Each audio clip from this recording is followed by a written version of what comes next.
In this video tutorial, I'm going to share to you on how I can fix the application was unable to start correctly with the error code 0xc00005. So let's get started. So first is we need to press the Windows key and letter R button together to open the run window, or you can directly make a right click at the start button and select run. Then here you need to simply type TEMP. Okay, it's TEMP and click on OK. Now here, you just need to simply select all of these items. So select one file and press Ctrl A on keyboard to select all the items. Then you have to hit the delete icon at the top. Now check this box to this for all current items and click on skip. Again, press the Windows key and letter R button together.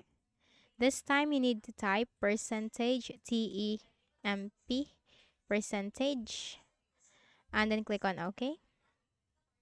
Also, you have to delete everything from here, so click on one folder or file and press Ctrl A on keyboard to select all the items. Then you have to hit the delete icon at the top. Now check this box, do this for all current items and click on skip. And then close this. Then press the Windows key and letter R button together again. This time you need to type prefetch, okay, and click on OK.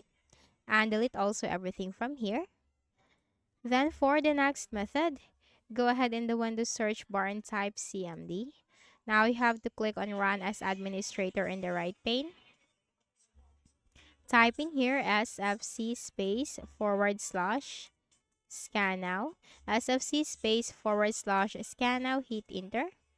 And this will begin the system file checker scan, so you just need to wait for the process to be done. And once this is 100% completed, you need to close out of here and then make a right click at the start button, shut down or sign out, and restart your Windows. For the next method, go ahead in the Windows search bar and type RSTRUI, hit enter.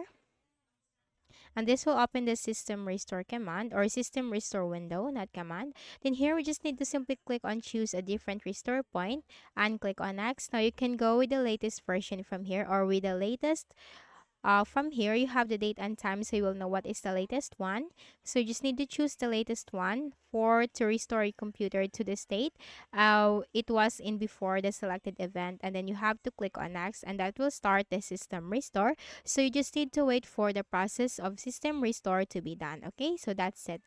If any of the solutions helped in fixing the issue, kindly please do not forget to hit the like button and subscribe to this YouTube channel for more tutorials like this. Thank you for watching.